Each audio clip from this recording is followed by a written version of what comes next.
Admit it, you expected your guests to act like you. You expected cleaners to be professional, contractors to be honest, and now you've realized it's not all sunshine and 5-star reviews. That means you're in the right place. Today we're answering an email about guest damage and how Lindsay is discovering it a little too late. Then we will discuss some strategies to keep this from happening again, and you'll hear me rant a little bit about some bad property managers too. That's because this is the community where we talk about the gross, awkward, and the operational messes, as well as the real strategies that help you keep going instead of quitting. Because you are not a quitter, and this industry is somewhere where you can win. Welcome to STR Problems, Strong Solutions. Let's get into today's question. Hey Jeremiah, weird issue here. My cleaner is supposed to tell me when there's damage at the house so I can have it taken care of. But the last 2 times I was there, I noticed damage due to the renters that she didn't tell me about. How do I get them to tell me? The damage in question is a broken ladder for a bunk bed, TP holder falling off the wall, non-stick frying pan deeply scratched. Blessings, Lindsay. So I know how concerning this could be, and it's not just about a $10 frying pan or $50 ladder. This is really more about your next guests and their disappointment. It's about reviews. It's about something potentially dangerous, something potentially risky. And I go through this stuff all the time.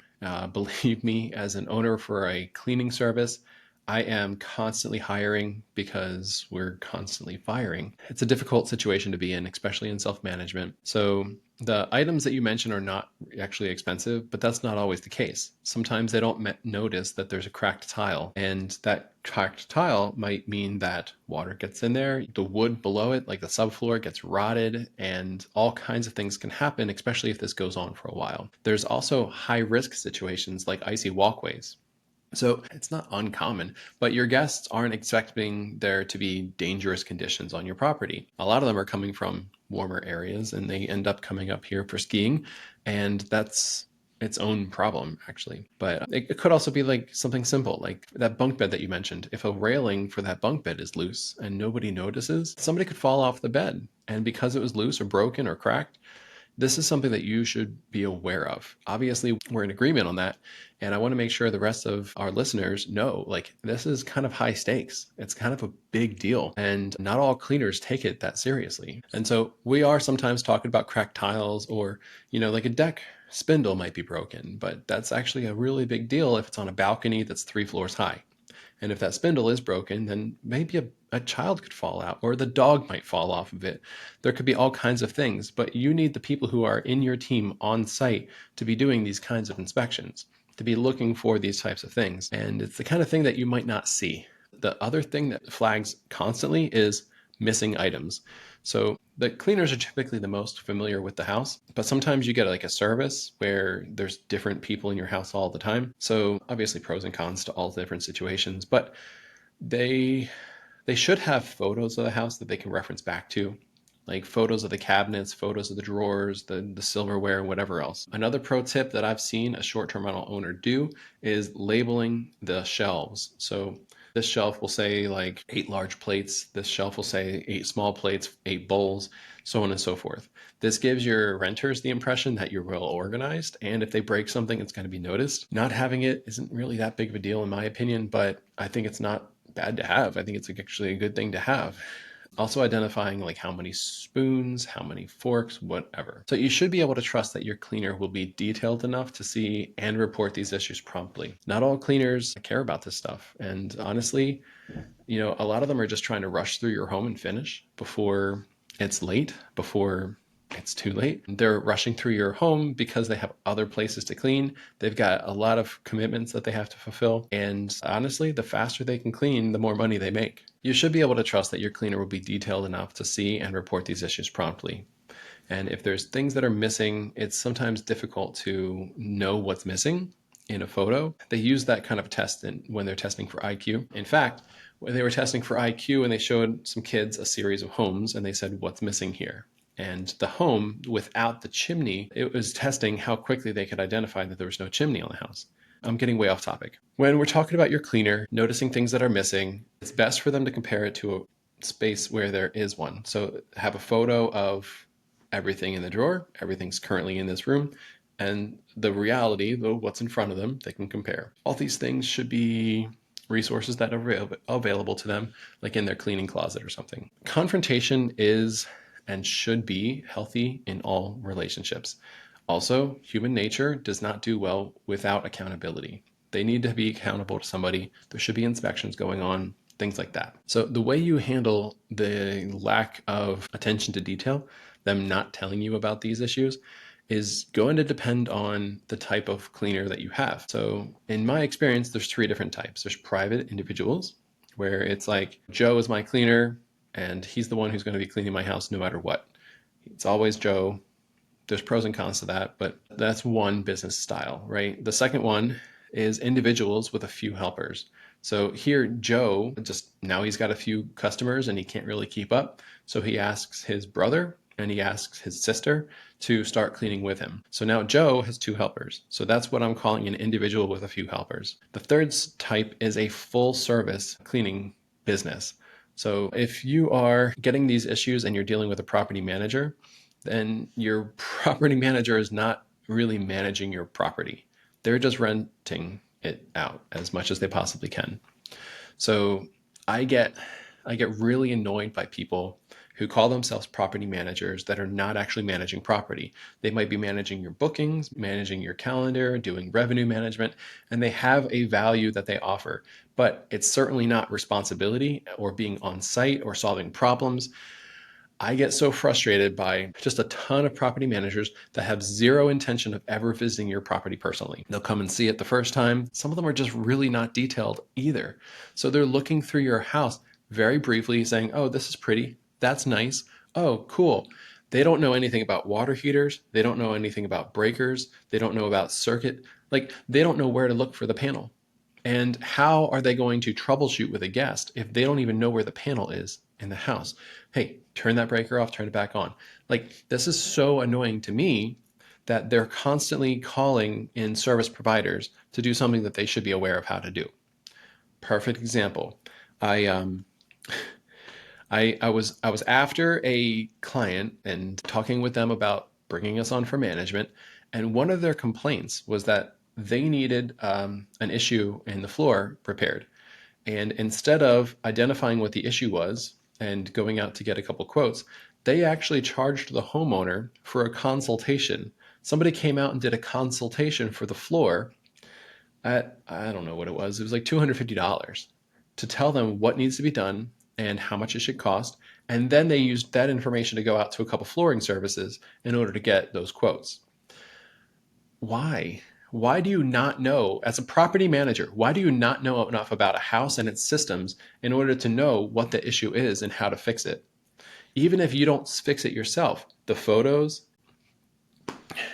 they should have been able to diagnose, troubleshoot, and fix that problem way easier. They didn't have to charge somebody $250 for a consultation with a flooring expert that wasn't even a service provider. So, like, there's the little things that your property manager should be able to do, and there's things that you can't really expect them to do.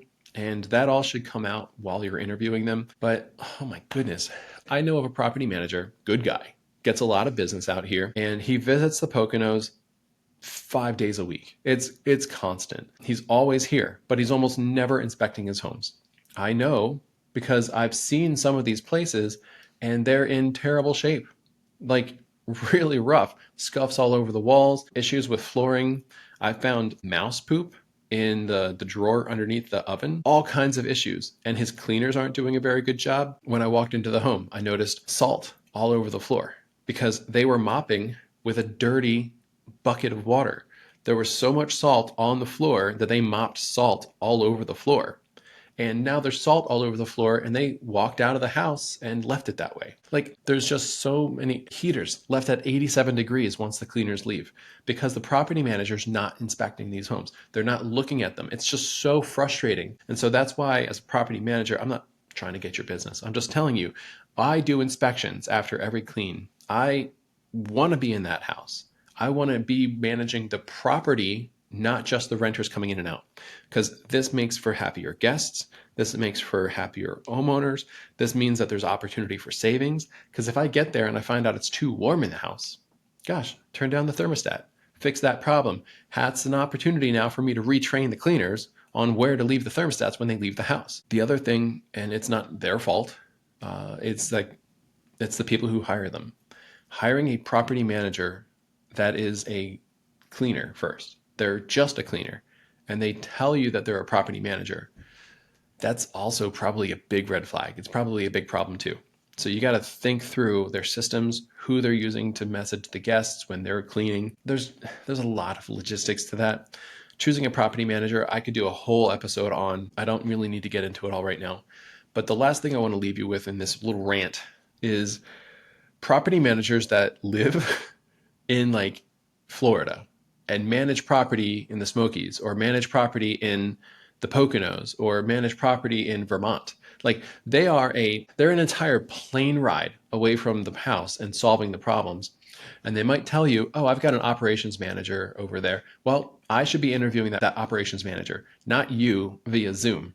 I should be actually interviewing the people who are going to walk through my home. I want to make sure they know me, that they care about me and my property, that they care about the guests. I want a connection. I want to know that they're not just going to, optimize my revenue. Have you heard of somebody who buys a diner and waters down the chowder? Like, it might be the thing that had your guests coming over and over and over again, that somebody's trying to make more money, and they slim down the margins that don't affect them, and then the business drops off.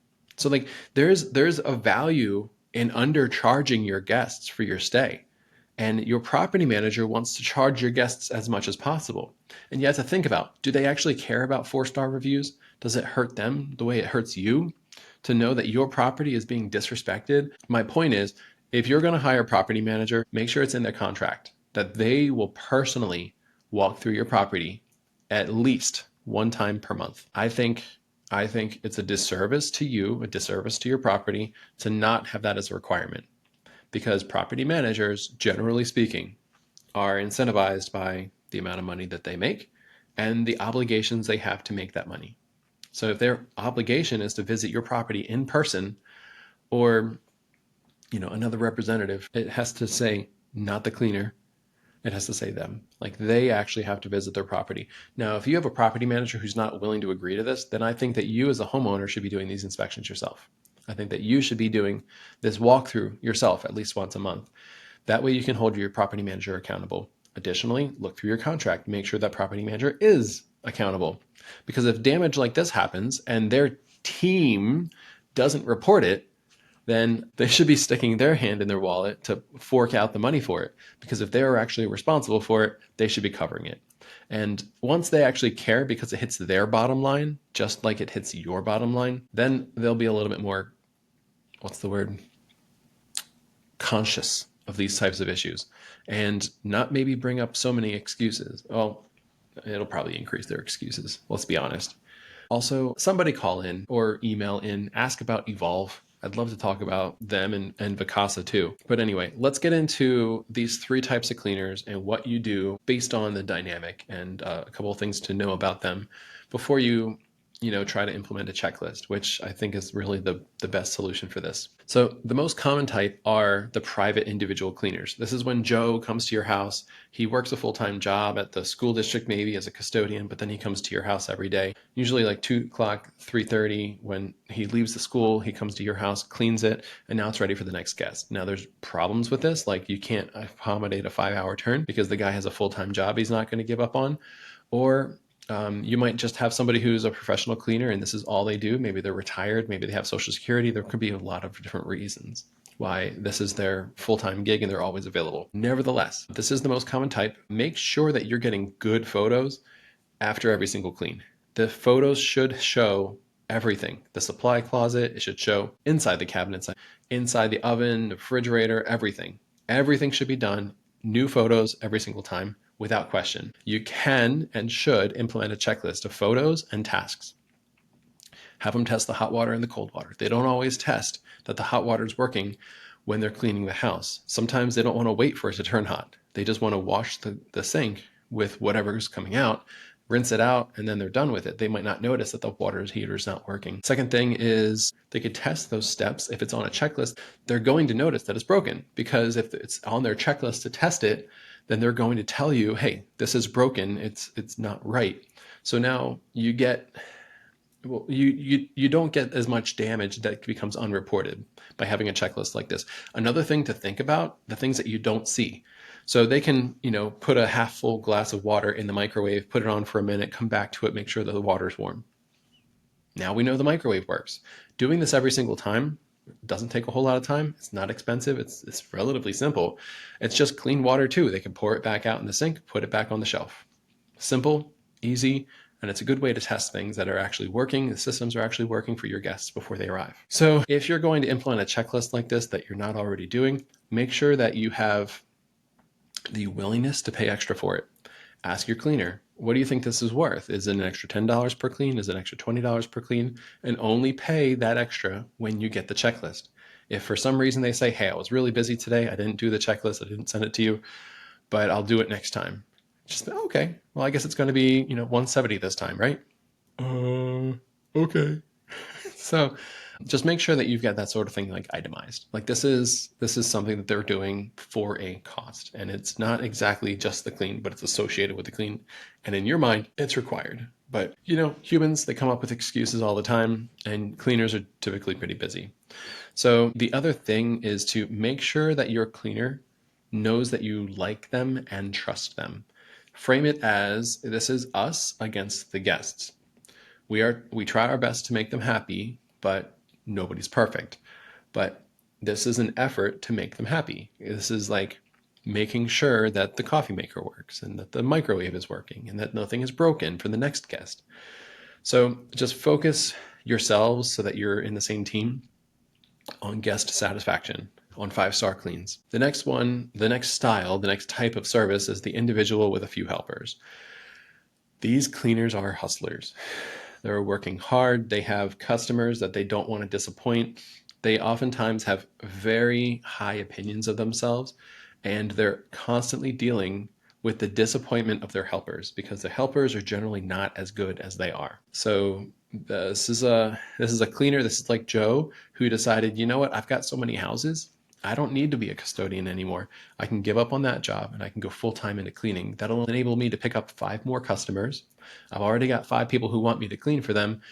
So that's the next progression for them. They give up on their job, they go full-time into cleaning.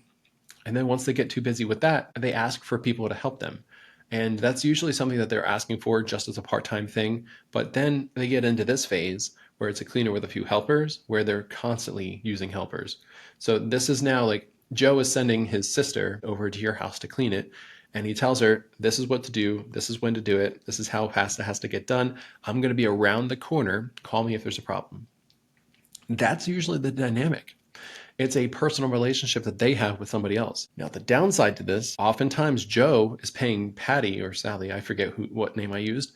He's paying them under the table.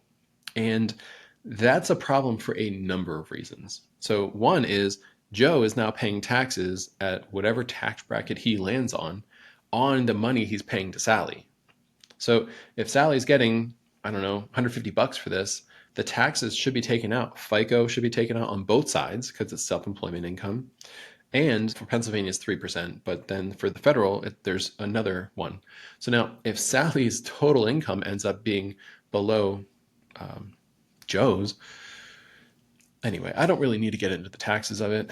Just understand that there's a differential. And so you should be paying people above table, like legitimate paying them, because if they're not legitimate 1099 workers, then they're actually considered employees, even if you don't take out taxes. Even if you have them sign off on something that says, I'm a 1099 independent contractor. If you treat them as an employee, if you train them, if you provide them the tools that they need to do the job, then you're liable for a workman's comp issue. Like if they slip and fall on your stairs, or if they hit their head while they're making a bed, or like what happened to me. If somebody's throwing away trash in a dumpster and they slip and fall and break their wrist, now they're out of work for the next 8 months going through reconstructive surgeries and physical therapy at your expense. Those bills add up quite a bit. And even though they said they were 1099, because they were being treated as an employee in some way, they're able to get all of their medical bills covered by your insurance. And if your insurance is not willing to cover them because you didn't have them down as an employee, but rather as a 1099 worker, good luck with that. Because they don't want to go bankrupt. They're going to go to you and you apparently have the big money. So I'm just telling you, make sure you've got your business situation in order, and the individuals with helpers, like that kind of cleaning service, make sure they've got their business situation in order, or recognize the risk that you're running by hiring them. Now, this is their tax problem. Make sure though that they give you a W-9 so that you can issue them a 1099 at the end of the year, because otherwise you're paying taxes at your highest tax bracket on all the money that you gave to them. Now, I know it's rental income. So your tax bracket on a long-term investment is probably like 5 or 15%, whatever. I'm not getting into that so much. I'm not a tax guy. For that, you want to call Mason Kimball. Mason, I hope you're listening. But yeah, so for that, you need to contact an actual CPA, somebody who knows a little bit more about it than I do. I just had a minor in college, in accounting. So that was 2008 that I took the classes, and tax codes change over time. I'm getting way off topic. I'm sorry for that. So when you're dealing with individuals with helpers, a cleaner with helpers, the logistics is a weakness since they usually end up doing it all themselves. Like I said, if Joe is around the corner from Sally and Sally says, hey, the hot tub is like green, I don't know what to do about this. Now Joe's got to finish the house that he's at faster so they can get over there. But now there's not enough time to empty it and refill it. So logistically, he's only one person, right? So, but he's got to solve these problems. So now that impacts your guests. It impacts their guest satisfaction because now the hot tub is being refilled when they're supposed to be checking in. And it's just because he doesn't have systems, he doesn't have people to solve problems for him. It's just a small business, right? It's just a small enterprise. They don't really have a whole lot of capacity. The next thing that happens is maybe you've got an issue with like a well line that froze, and you're waiting to get that restored, and now it's restored. It's a Friday. Hey, Joe, can you come over and clean my house? I have a guest who wants to check in today. Well, that's now a problem. Now, Joe doesn't have the capacity to deploy a resource over to your property to take care of that clean. They didn't clean it before because there wasn't any water. They also weren't expecting for you to get a guest checking in on Friday because there wasn't anything scheduled yet. And there was no water. Now that it's restored, you want to make that money. What do? You're relying on a cleaner that doesn't have the capacity to solve your problem. They also probably have other things on their schedule. So it's a reason to have other cleaners as well. The more people that you can call for this, the better. But in some ways, the more people that you have cleaning your house, the worse. Because now they're not all willing to do the checklist. You don't have the same consistency. Some of them make beds by tucking. Some of them don't make beds by tucking. And if your guests get there and it doesn't look like the photos, they're going to be disappointed. The more disappointed they are, well, the higher your risk goes of a bigger problem. So anyway, what to do with a cleaning service like this is to get them to notice this type of damage, you need to implement a checklist. The same checklist that we were talking about before, but in this case, offer extra pay per inspection and make sure that it's being done by Joe personally, that it's by the cleaning service leader, the owner of the business, the one who's out there in the trenches actually cleaning. Make sure they're the ones doing the inspection. Or if they have like another manager, like have that person responsible for this. Have a relationship with whoever's doing the inspection and make sure it happens by FaceTime or with a video with them talking.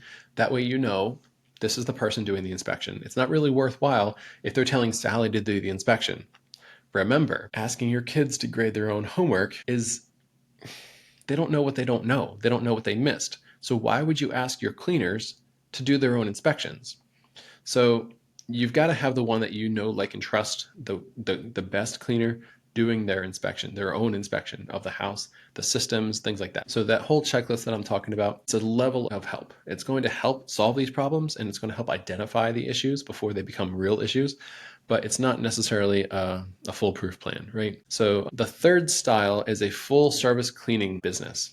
So this is where most property managers go, because most property managers only want to have like a couple of service providers. That way they only have to manage a couple of relationships.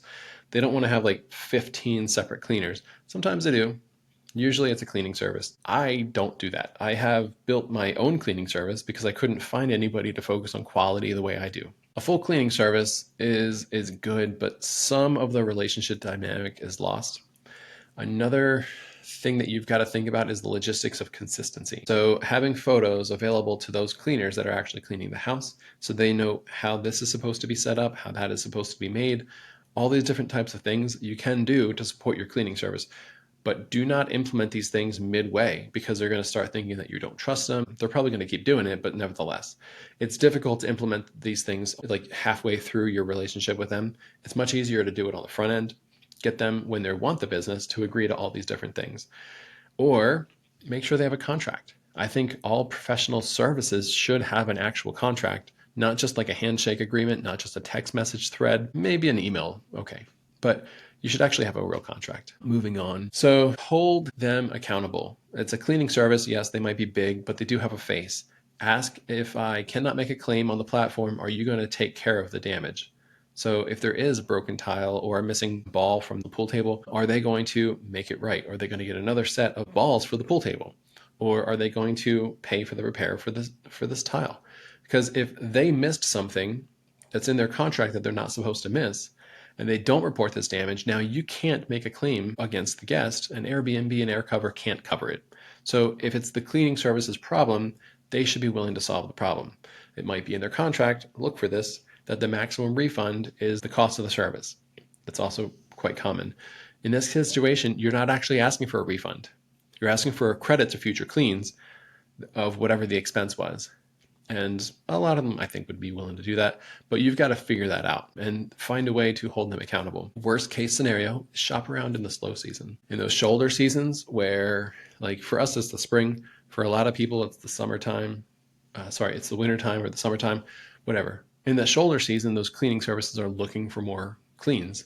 They're looking to do deep cleans. They're looking for more customers because they think like they can handle more customers. That's the time to shop around, to ask for another cleaner, or not just a quote. Don't just ask for a quote. Actually speak with them, get a feel for their systems. How do they do quality control? Will they implement your checklist?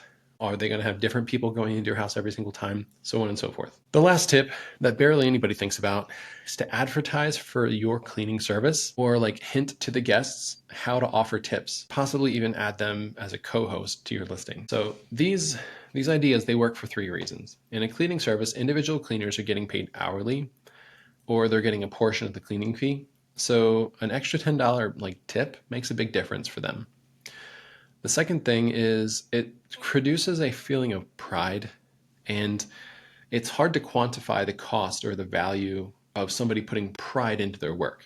Like, you think that they always do this, but sometimes people are hungover, sometimes people are late for work, sometimes they have to leave early to pick up their kids. There could be a million things going on in their lives that cause them to, take a little bit less pride in the job that they're doing. And what you want to do is, like, I don't know, sparkle suds. Maybe it's the cleaning service.